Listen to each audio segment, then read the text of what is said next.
शांति। आज 23 दिसंबर 2023 भारत में शनिवार है। Today is 23 December 2023 and it's Saturday इन भारत। आज की मुरली का जादुई रहस्य स्वयं को प्रेरणा देने के लिए Magical secrets of today's Murli for motivating the self।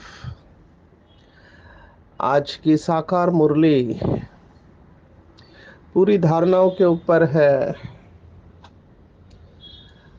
बाबा हमको सर्वगुण संपन्न देखना चाहते हैं। तो आज की मुरली में सभी गुण आए हैं। हर्षित मुख, रमणीक, मीठा, शांत चित्त, मुख से ज्ञान रत्न निकालने वाले, बाप समान, मास्टर प्यार के सागर, ये सब मैनर्स के ऊपर आप आज बाबा कह रहा है हमको। बहुत सारे भाई बहने मुझे पूछते हैं कि इतनी सारी बातें हमारे ध्यान में नहीं रहते, आप हमको एक ही ऐसा पुरुषार्थ बताओ जिसमें सब आ जाता है। बाबा भी संगम युग पर कठिन बातें नहीं बताता है।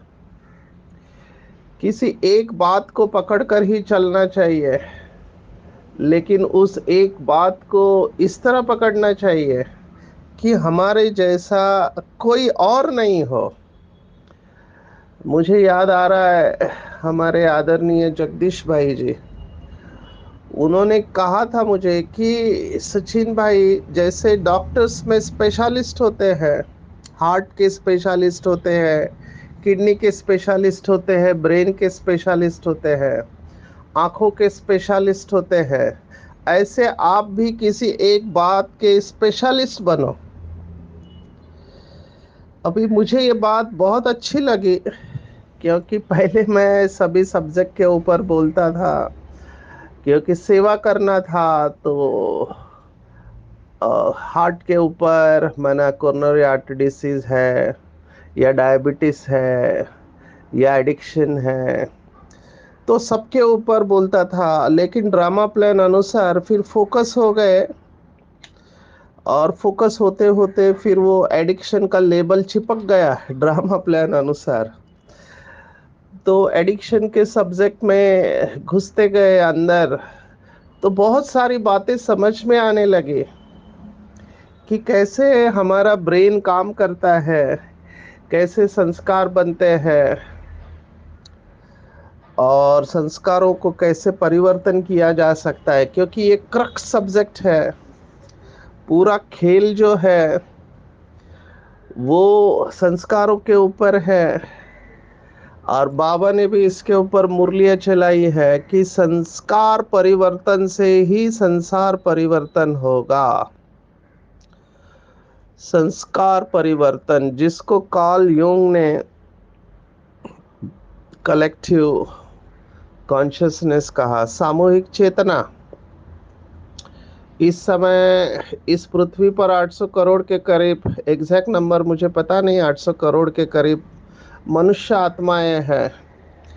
ड्रामा लास्ट स्टेज में है, तो मेजॉरिटी आत्माएं डिस्चार्ज बैटरी है। तो ये डिस्चार्ज बैटरी है, ये डिस्ट्रक्शन कराएगी। तो हमको पता है कि ये इनएविटेबल है, माना इसको कोई रोक नहीं सकता है। लोग कहते हैं ब्रह्मा कुमारियां निगेटिव बोलती रहती है, विनाश विनाश विनाश। इसलिए हम विनाश शब्द को इस्तेमाल न करके परिवर्तन शब्द को इस्तेमाल करते हैं, तो लोगों को एक्सेप्ट करना इजी हो जाता है। तो परिवर्तन निश्चित है, पुरानी दुनिया जानी है, नई दुनिया आनी है, लेकिन परिवर्तन कब होगा? When that tilt will happen. तो हम अंग्रेजी में एक शब्द इस्तेमाल करते हैं, क्रिटिकल मास। जैसे तराजू होता है, तराजू में दो पलड़े होते हैं। जब क्रिटिकल मास ज्यादा हो जाता है तो तराजू भारी हो जाता है। अब ये क्रिटिकल मास निगेटिविटी का, नकारात्मकता का अपनी चरम सीमा पर जब पहुंचेगा, जिसको दूसरे शब्दों में बाबा ने कहा, जब लोगों की सहन शक्ति पूरी खत्म हो जाएगी, तब पटाखे फूटेंगे। माना ये न्यूक्लियर वेपन्स चलेंगे, विदेशों में न्यूक्लियर वेपन से एंड होगा और भारत में सिविल वॉर होगा। ये बाबा ने बहुत पहले बहुत बार बताया हुआ है। अभी फिर ये किसके लिए रुका हुआ है? तो बाबा ने कहा क्योंकि स्थापना के जो देवी देवता है वो अभी तक तैयार नहीं हुए हैं। तो पहले स्थापना होती है, फिर परिवर्तन होता है। अब ये स्थापना वाली आत्माओं का भी बहुत बड़ा रोल है। कई मुरलियों में बाबा ने बार बार कहा है कि एडवांस पार्टी में जो बाबा के बच्चे गए हैं, हमारी सभी दादियाँ एडवांस पार्टी में गए हैं, वरिष्ठ भाई है, बहुत सारी बहनें, इनकी पूरी टीम है जो देवी देवताओं को जन्म देने के लिए तैयार है। तो उसमें भी कैटेगरी है, एक है देवी देवताओं को जन्म देने वाले, क्योंकि गर्भ भी संपूर्ण पवित्र चाहिए। दूसरे है जो विनाशकारी आत्माओं को प्रेरणा देने वाले, और तीसरे है जो साइंस वाले, जो नए नए इन्वेंशन करने वाले हैं। जैसे अभी देखो ये टेस्ला कंपनी है, तो टेस्ला में ड्राइवरलेस व्हीकल, माना बिना ड्राइवर के चलने वाली गाड़ियां आने वाली है, आ गई है, प्रयोग चल रहे हैं, हवा में उड़ने वाली कार आ गई है। तो ये सब क्या है? ये एडवांस पार्टी की आत्मा, ये तीन पार्टियों में विभाजित है। तो ये एडवांस पार्टी की आत्माएं भी पूछ रही है बाबा को बार बार कि बाबा कब तक हम राह देखे? तो बाबा ने कहा अभी तक बच्चे तैयार नहीं हुए हैं। माना वो क्रिटिकल मास बीके भाई बहनों का भी तैयार नहीं है, फाइनल चल रहा है। अंग्रेजी में हम कहते क्रिकेट में जैसे स्लॉग ओवर्स होते, आखिरी ओवर में धुआंधार बल्लेबाजी या गेंदबाजी होती है, तो वो धुआंधार चल रहा है या फाइनल टचिंग हो रहा है। जब मूर्ति संपन्न बनती है तो उसको फाइनल ब्रशअप किया जाता है। तो वो जब क्रिटिकल मास तैयार हो जाएगा, हर एक अपना विचार इसमें दे सकते हैं। मेरा वैयक्तिक मत है कि 108 आत्माओं के लिए रुके हुए हैं। ये 108 आत्माएं बहुत सफल हो रहे आगे पीछे। तो ये 108 जब अपनी संपूर्ण अवस्था कल्प पहले वाले में स्थित हो जाएंगे, तब बाकी आत्माओं को वो फटाफट खींच लेंगे अपने तरफ, जो उनके साथ जुड़े हुए हैं। बाबा ने हिंट दिया था एक मुरली में कि जब राजा ये तैयार हो जाएंगे तो रॉयल फैमिली अपने आप प्रत्यक्ष हो जाएंगे, और हर एक आत्मा को पता चलेगा कि उसका रोल क्या है। राजा कौन बनेगा, रॉयल फैमिली में कौन आएगा, साहूकार कौन बनेगा, रॉयल प्रजा कौन बनेगा, रॉयल प्रजा की प्रजा कौन बनेंगे, दास दासी कौन बनेंगे, चांडाल कौन बनेंगे, ये स्पष्ट दिखाई देगा। और जो आत्माएं जिनको ट्रांस का पार्ट है, तो वो हर एक को देखेंगे कि इसको क्या पद मिलने वाला है। तो ये सब होने वाला है क्रिटिकल मास, और वो डिसाइड करेगा ये मैनर्स के ऊपर। लौकिक में हमने देखे हैं जो बाबा के बच्चे नहीं है, लेकिन उनमें भी बहुत अच्छे मैनर्स होते हैं। कई लोग रॉयल होते हैं, जैसे बाबा अपना अनुभव सुनाते हैं कि राजाओं से मिलने जाते थे, तो उनको जो भी गिफ्ट देते थे तो राजा खुद नहीं लेता था, केवल स्पर्श करता था, फिर उनके नौकर चाकर उसको उठा लेते थे। तो ये रॉयल्टी है। तो हमको भी ऐसे रॉयल मैनर्स रखने चाहिए। रॉयल मैनर्स में मैं टॉप मोस्ट नंबर देता हूँ। रॉयल मैनर्स में जो प्रैक्टिकल भी है, मुझे ये बात बहुत अच्छी लगती है कि बाबा हमें ज्ञान योग से बहुत बहुत मीठा बना रहे हैं। ये बात मुझे बहुत प्रैक्टिकल लगती है। तुम्हें मुख से सदा ज्ञान रत्न ही निकालने हैं। हम सब ने अव्यक्त बाप दादा को देखा है, कितनी रॉयल्टी है अव्यक्त बाप दादा में। हम सब ने अव्यक्त मुरली को सुना है, आजकल वीडियो अवेलेबल है। जो पुराने हैं वो समझ सकते हैं मैं क्या कहना चाहता हूँ। बाबा मुरली चला रहा है और कोई बाबा की बात को बीच में ही कुछ ऐसे शब्दों से कह देता है तो बाबा उसका बुरा नहीं मानता है, जबकि वो हाईएस्ट अथॉरिटी है, उसको पता है कि वो क्या कर रहा है। लेकिन अगर कोई कुछ बोलता है तो बाबा बिल्कुल माइंड नहीं करता है, बाबा चुपचाप उसको सुन लेता है। और बाबा बहुत रेस्पेक्टफुली बात करता है। ये सीखना चाहिए अव्यक्त बाप दादा से। हमने तो बहुत बार नोटिस किया है कि जो ज्ञान का सागर है, आज के मुरली में भगवत गीता का एक श्लोक आया है और बाबा ने कहा कि तुम अपने जन्मों को नहीं जानते हो कि तुमने कितने जन्म लिए हैं। मैं तुम्हारे सभी जन्मों को जानता हूं।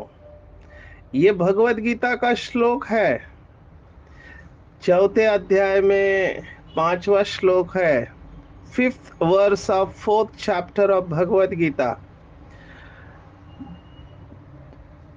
वो श्लोक इस तरह से है, बहुनि में व्यतीतानि जन्मानि तव च अर्जुन, तान्यहम वेद सर्वाणि न त्वम वेत्थ परंतप। कि तुम्हारे और मेरे बहुत जन्म हो चुके हैं, तुम अपने जन्मों को नहीं जानते, लेकिन मुझे सब जन्म याद है। तो बाबा को पूरी स्मृति है, क्योंकि वो ज्ञान का सागर है, जन्म मरण के चक्कर से न्यारा है। तो बाबा को पता है कि कौन सी आत्मा क्या करने वाली है, लेकिन बाबा इशारा देता है मुरली में से, अभी उठाने वाले पर है कि कैसे उठाता है। पूरा खेल इसके ऊपर ही है कि आप हर चीज से गुण कैसे उठा लेते हो। मेरे पास तो ज्यादातर फ्रस्ट्रेटेड, निराश, उदास, हताश, चिंता वाले मरीज आते हैं। समाव जिनको अच्छाई दिखाई नहीं देती जीवन में, वो हमेशा रोते रहते हैं, दुखड़ा सुनाते रहते हैं। अभी मैं उनको दोष नहीं देता हूं, क्योंकि एज अ डॉक्टर हम जानते हैं कि ये सब क्यों हो रहा है। इसका कारण है कि उनके जीवन में आए हुए अनुभव। जब मैं एटीट्यूड के ऊपर बोलता हूँ, एटीट्यूड माना दृष्टिकोण कैसे बनता है, तो उसमें हम ट्रिपल ई सुनाते हैं। तीन ई है, education, education is more important. फिर एनवायरनमेंट, माना जिस वायुमंडल में आप बड़े हुए हैं। और थर्ड ई इज एक्सपीरियंसेस, माना आपको जीवन में जो अनुभव आए हैं उस आधार पर आपका दृष्टिकोण बना हुआ रहता है। अगर किसी व्यक्ति ने जीवन में बार बार धोखा ही खाया है, उसको सभी ने फंसाया है, तो उसका लोगों के ऊपर विश्वास चला जाएगा और उसकी बिलीफ सिस्टम में आएगा कि लोग होते ही ऐसे हैं, इस दुनिया में अच्छे लोग है ही नहीं है। किसी ने बचपन से ही ऐसे एनवायरनमेंट में पालना ली है जो बिल्कुल निगेटिव है, तो उसको वही दिखाई देगा सब जगह पे, क्योंकि उसने वही देखा है और किसी का एजुकेशन जैसे हुआ है तो उसके अंदर वही संस्कार होंगे। जैसे आज की मुरली में बाबा स्वयं भगवान फिर से माताओं को याद कर रहा है कि माताओं पर बलि चढ़ना पड़े, और स्वयं भगवान कह रहा है वंदे मातरम, माना माताओं को बाबा भगवान वंदे मातरम कह रहा है। कितनी बड़ी बात है, माताओं को नशा चढ़ जाना चाहिए। लेकिन यही वंदे मातरम बात कुछ धर्म वालों को अच्छी नहीं लगती है। अभी उनको कोई सुनाए कि वो जिस ऊपर वाले को याद करते हैं वो ऊपर वाला खुद माताओं की वंदना करते हैं, वो समझते इट्स एन इंसल्ट कि हम किसी देहदारी को याद नहीं करेंगे, उनको वंदना नहीं करेंगे, हम केवल ऊपर वाले के आगे ही झुकते हैं। अभी ये बात बहुत अच्छी है कि ऊपर वाले के आगे ही झुकना चाहिए, इसमें कोई गलत नहीं है, लेकिन ऊपर वाला किसके आगे झुकता है वो भी तो समझना चाहिए। तो इन लोगों ने माताओं को सेकंड स्टेटस दिया है, सभी धर्मों में है माताओं को सेकंड स्टेटस, उन्हें भोग की वस्तु बताया गया है। लेकिन यहाँ पर भगवान माताओं को कितना नशा चढ़ाते हैं, वंदे मातरम। माताओं को आगे बढ़ाना है, माताओं ने ही आकर शरण ली तो उनकी संभाल कैसे हो। तो हमारे सामने रोल मॉडल है स्वयं ब्रह्मा बाबा, अपनी जीवन की पूरी कमाई माताओं के आगे अर्पण कर उन्हें ट्रस्टी बना दिया। कितनी बड़ी बात है, उस समय तो ज्ञान भी स्पष्ट नहीं था, लेकिन माताओं का ट्रस्ट बनाना इसके लिए हिम्मत चाहिए। लेकिन ये करवाने वाला शिव बाबा था। लेकिन जैसे ब्रह्मा बाप ने किया, मम्मा अभी देखो कहाँ मम्मा और कहाँ बाबा। बाबा पूरा अनुभवी है, जीवन का पूरा अनुभव बाबा के पास है, और मम्मा एकदम सिंपल कुमारी। लेकिन बाबा ने ही मम्मा को, ओम राधे को मम्मा कहना चालू किया, ये रिस्पेक्ट देना हुआ। हमको भी ये सीखना चाहिए शिव बाबा से, ब्रह्मा बाबा से। हमको ये सीखना चाहिए कि माताओं बहनों को रिस्पेक्ट और रिगार्ड देना चाहिए। कई लोग मुझे ये कहते हैं कि वो उसके लायक होंगे तो देंगे मैं इससे सहमत नहीं हूँ। मैं ये समझता हूँ कि सम्मान देना मेरा संस्कार होना चाहिए। हो सकता है हमारे सम्मान देने से उस आत्मा को भी अपना सम्मान याद आ जाए कि मैं इतनी महान आत्मा हूं करके, तो हमको सम्मान देना चाहिए, क्योंकि भगवान वाच है। तो ये पहली धारणा है ऐसे मुझे लगता है कि दूसरों को सम्मान देना। अभी जो रिसेंटली अव्यक्त मुरली चली, तो बाबा ने उसमें यही कहा कि सम्मान दाता बनो। सम्मानदाता कौन बनेंगे, बाबा ने कनेक्शन बताया है कि जो समान में रहते हैं वही दूसरों को सम्मान दे सकते हैं। अगर मैं दूसरों को सम्मान नहीं देता हूं तो समझना चाहिए कि मैं खुद का भी सम्मान नहीं रख रहा हूं। इट्स एब्सोल्युटली क्लियर, इसकी गहराई में जाए। जो सेल्फ रिस्पेक्ट में होगा, सम्मान में होगा, वो कभी भी दूसरों का अपमान कर ही नहीं सकता है। न डायरेक्ट करेगा न इनडायरेक्ट करेगा। कुछ लोगों में ये आदत होती है, हम अंग्रेजी में उसको कहते हैं सरकास्टिक तरीके से कहना। सरकास्टिक माना उपरोध, उपरोध करना। ये भी नहीं होगा इनके अंदर। ये बहुत बड़ी धारणा है और हमको इसकी गहराई में जाना चाहिए। भगवान के महावाक्य मुझे बहुत प्रेरणा देते हैं कि जो समान में रह के दूसरों को सम्मान देते हैं, विश्व भी उनको सम्मान देता है। कितनी बड़ी बात है।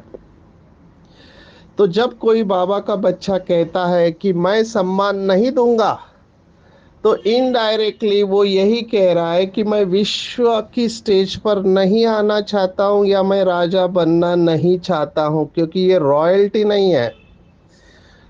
वैसे राजा पुरु की बात, सिकंदर और पुरु की बात कहते हैं, आजकल के हिस्टोरियंस उसको एक्सेप्ट नहीं करते, लेकिन फिर भी उस कहानी में सीख है कि जब राजा को पकड़ा गया, सिकंदर ने तो उसको पूछा कि बोलो राजा, अभी तो तुम कैदी हो, तुम्हारे साथ क्या सुलूक किया जाए। तब उन्होंने जवाब दिया कि मेरे साथ वही सुलूक किया जाए जो एक राजा दूसरे राजा के साथ करता है। ये high degree of self respect है। लखनऊ के नवाब के बारे में भी ऐसे कहते हैं कि लखनऊ पर जब अटैक हुआ, अंग्रेज घुस गए, तो दरबार चल रहा था और सब लोग भाग गए, लेकिन नवाब था वो भागे ही नहीं, वो अपने सिंहासन पर बैठे रहे। तो अंग्रेजों को बड़ा आश्चर्य लगा कि इसको मौत का डर नहीं है क्या। उन्होंने पूछा तुम भागे क्यों नहीं। तब नवाब ने जवाब दिया, मैं भागता कैसे, क्योंकि मुझे जो चप्पल पहनाने वाला था वो आया ही नहीं, उसने चप्पल पहनाया ही नहीं, तो मैं भागू कैसे। अभी इसमें भी एक रॉयल्टी है, तो अंग्रेजों ने उसे छोड़ दिया, ऐसे मैंने कहीं पे पढ़ा था या सुना था। कहने का मेरा भाव है कि अपनी रॉयल्टी को नहीं छोड़े। हम रॉयल बाप के बच्चे हैं, ईश्वर के बच्चे हैं। आज बाबा ने कहा तुम्हारा सरनेम है ब्रह्मा कुमार कुमारी। दुनिया भले हमारा ज्ञान को कॉपी करे, लेकिन ब्रह्मा कुमार कुमारी तो कह नहीं सकते हैं। एक भाई ने किया भी है ऐसे, कितनी सारी पार्टियां निकली हुई है, शंकर पार्टी, विष्णु पार्टी, और एक तो कहता है कि परम परम परम शिव है। ये सब बाबा का ज्ञान को उठाकर अपने बुद्धि की कुछ बातें, शास्त्रों की बातें, साइंस की बातें मिलाकर नई थ्योरी को प्रोड्यूस करना, आजकल की भाषा में इसको प्लेगियरिज्म कहते हैं, वांग्मय चोरी कहते हैं संस्कृत में, कि दूसरों की बातों को उठाकर चोरी करना, इसको वांग्मय चोरी कहते हैं। पर ठीक है, उनका भी ड्रामा में पार्ट है। इसकी जड़ में है नाम मान शान, हम उसमें नहीं जाएंगे। बाबा ने स्पष्ट कहा है कुछ नहीं करना है। ये सब आत्माएं ड्रामा प्लान अनुसार अपना रोल प्ले कर रहे हैं। मैं धारणा के ऊपर आऊंगा कि हमको बाप समान रॉयल बनना है।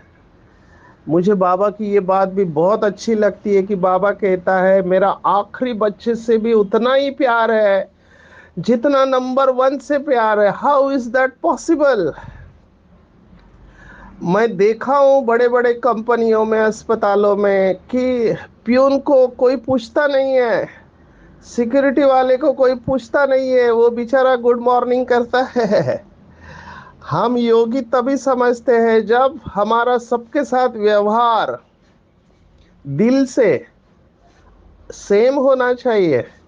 हाँ, कुछ लौकिक नियम के अनुसार will behave as per the protocol, लेकिन दिल से मुझे यही ध्यान में रखना चाहिए कि ये भी आत्मा है, प्यून भी आत्मा है, सिक्योरिटी गार्ड भी आत्मा है। क्योंकि कौन सी व्यक्ति कब आपके मदद में आए आपको नहीं पता। Every soul in this drama is important. इसलिए नहीं कि वो मेरे मदद में आए, इसलिए मेरी ये भावना रखनी चाहिए, मेरा नेचुरल स्वभाव वो होना चाहिए। तो ये बहुत बड़ी धारणा है, इसके ऊपर मैंने बहुत समय लिया। दूसरी धारणा, माताओं को रिगार्ड देना है, हर एक को रिगार्ड देना है, रिगार्ड का रिकॉर्ड रखना है, मुख से सदैव रतन निकलनी चाहिए। इंसान एक दुकान है और जबान उसका ताला है। जब ताला खुलता है तो पता चलता है कि दुकान कोयले की है या हीरे की है। हमारे बोल ही बताते हैं कि हम किस लेवल के हैं। रॉयल बोल बहुत थोड़े होते हैं। और बाबा के महावाक्य मैं जो हमेशा याद रखता हूँ, अभ्यास करो आवाज में कम आने का। जितना आवाज में कम आएंगे उतनी आवाज से परे की अवस्था आपको खींचेगी। आज विशेष डॉक्टर निर्मला बहन जी को याद किया है कि बड़ी सयानी और मीठी बच्ची है, शांत चित, थोड़ा बोलना उनसे सीखना चाहिए। और ऐसे बाबा के बच्चे, बाबा ने कहा जस किसी को देखेंगे तो उनको भी अशरीरी बना देंगे। तो हमको ये इशारा बाबा का पकड़ लेना चाहिए कि बाबा चाहते हैं हम इन धारणाओं में तत्पर रहे। बहुत कम रॉयल्टी से बोलना है। विशेष पास का कल जो आया था, पास विद ऑनर, आज फिर से पास शब्द को बाबा ने याद किया है। जिनके पास दो शक्तियां है, ज्ञान है लाइट और योग है माइट। बहुत सुंदर शब्द है, लाइट और माइट। क्योंकि हमको अंधेरे में लाइट चाहिए, तब हमको मार्ग दिखाई देता है। और ज्ञान एक प्रकाश है। वैसे ज्ञान की बहुत सारी बातें बाबा ने सुनाई कि ज्ञान एक शस्त्र भी है जो लड़ाई के मैदान में हमको विजय प्राप्त कराता है। ज्ञान एक ज्योति भी है जो प्रकाश देती है। ज्ञान धन भी है, जितना बांटते जाओगे उतना बढ़ता जाएगा। तो ज्ञान बहुत कुछ है। और योग है माइट। हमारे पास लाइट के साथ माइट भी चाहिए। और जिनके पास दोनों शक्तियां हैं वही हर परिस्थिति को सेकंड में पास कर लेते हैं। और इसी को महावीर कहा गया है। और बाबा ने रिजल्ट बताया, अगर समय पर पास न होने के संस्कार पड़ जाते हैं तो फाइनल में भी वह संस्कार फुल पास होने नहीं देते। तो फुल पास अगर होना है, पास विद ऑनर होना है, तो बाबा ने ये बहुत बार मुरलियों में कहा, हर वक्त विजयी होना चाहिए। विजयपन के संस्कार हमारे वृत्ति में आने चाहिए। और विजय का मतलब ये नहीं कि हर बार हम जैसे चाहते हैं वैसा हो, नहीं हो सकता है हम जैसे चाहते हैं वैसा नहीं हो, फिर भी हम अंदर से स्टेबल रहे। जिसको भगवत गीता कहते सुख दुखे समय कृत्वा, ऐसे है जो समय पर फुल पास होता है। बाबा ने कहा उसे पास विद ऑनर कहते हैं। धर्मराज भी उसको ऑनर देता है। जो कल हमने देखा, प्रकृति और माया दोनों सैल्यूट करेंगे। तो लाइन क्लियर है। जो हमने कल चिंतन किया था आज की मुरली में आया हुआ है। धर्मराज भी उसको ऑनर देता है। नहीं तो धर्मराज सजा देने का काम करता है, लेकिन धर्मराज अगर आपको सैल्यूट कर रहा है तो बहुत बड़ी बात है। तो इस बात को बहुत गहराई से समझना चाहिए। जो बाबा के विजयी बच्चे हैं, विजयी रतन है, उनको ये पल पल अनुभव होता रहेगा कि हर क्षण मेरी विजय है। उनको ही नहीं, उनके साथ वाले भी आत्माएं अनुभव करेंगे कि इस आत्मा के कुछ ऐसा मैग्नेटिज्म है कि वो हमेशा अछल अड़ोल रहते हैं, परिस्थिति कैसे भी हो। और ये सब कब होगा? तो जो हमारे अंदर विकारों का बीज है वो भस्म हो जाएगा, तभी हम कंटिन्यूअसली जागती ज्योत रह सकते हैं। Otherwise it is not possible. अभी भस्म होना माना क्या, इसको अच्छी तरह समझना है। जबकि ड्रामा एक्यूरेट है तो भस्म कुछ होता नहीं, मर्ज हो जाता है। और दूसरा शब्द है ट्रांसफॉर्म हो जाता है, माना विकारों की एनर्जी दूसरी एनर्जी में ट्रांसफॉर्म हो जाती है। क्योंकि आत्मा एनर्जी है। तो काम अग्नि, क्रोध अग्नि, ये सब दूसरी एनर्जी में ट्रांसफॉर्म हो जाएगी। काम विकार शुभ कामना में, क्रोध योग अग्नि में, ये सब ट्रांसफॉर्म एनर्जी है। तो ये ऊर्जा का ऊर्ध्वीकरण हो जाएगा। तो आज के पूरे मुरली में है टेक होम, अगर आप कहे तो मैं कहूँगा हर एक से गुण उठाने का संस्कार, हर एक से, हमको अवगुण दिखाई न दे, हर एक की विशेषता दिखाई दे, ड्रामा में कल्याण दिखाई दे, तभी हम बाप समान मास्टर प्यार के सागर बन सकते हैं। सदा हर्षित मुख रमणीक, बहुत मीठे मुख से सदैव ज्ञान रत्न निकालने वाले, रॉयल्टी से चलने वाले, सर्वश्रेष्ठ ईश्वरीय कुल के बच्चे, जो हर वक्त ज्ञान और योग की लाइट और माइट से हर परिस्थिति में फुल पास होने वाले, पास विथ ऑनर बने। अच्छा, ओम शांति।